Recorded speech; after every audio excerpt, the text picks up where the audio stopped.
I'd like to talk about what the appointments actually do cover, what's contained in them, what it is that we need to know is in there for both from our perspective and from the client's perspective. Dieter, do you want to come in on this? Yeah, absolutely. So the codes of practice make it very clear that there are some essential terms that we should always be included in all our appointments. And obviously those are covered in these new documents. But it's looking specifically at what are you going to do? So what's the scope of your project? What is your client actually seeking for you to do? Is that achievable? How are you going to achieve it? So therefore, what's your scope of service? What's your fee going to be for providing that service? What's the programme? Is there any other specialist advice you need? Are there other consultants? As Mark mentioned, it's very clear to make sure our relationship with the rest of the design team is clear to everybody, so we know what we're doing, but also the other consultants know what's expected of them. So design responsibilities matrix, can be vital to that and should be used as a management tool in conjunction with these documents.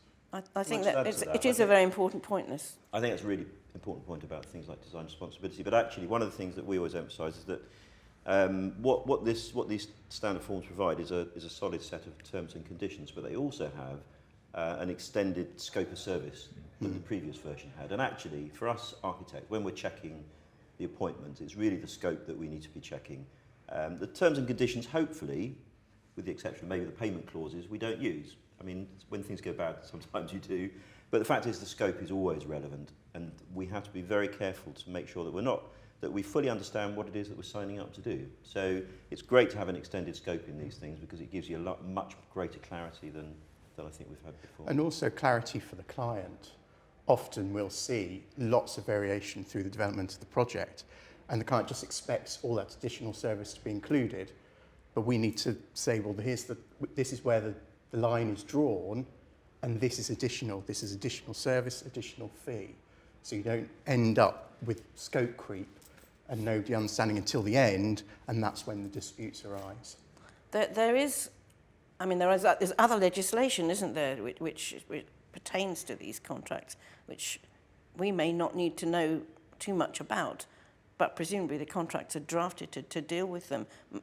Mark, could you give us some indication on these? Well, for the domestic project, you've got to make sure that, because there's quite a high hurdle to show that you've explained everything to your client, particularly as you are contracting on your own standard terms. So a court would always, if there's any ambiguity, a court would always construe it against the person whose standard terms they are, because the court will say, well, if you wanted it to say what you're trying to convince me it should have said, you should have put that in.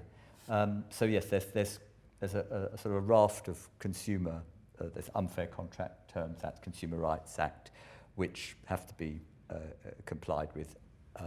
There's also a practical thing that you have to show a higher standard, that you've explained everything to your domestic client, gone through everything and they understand everything.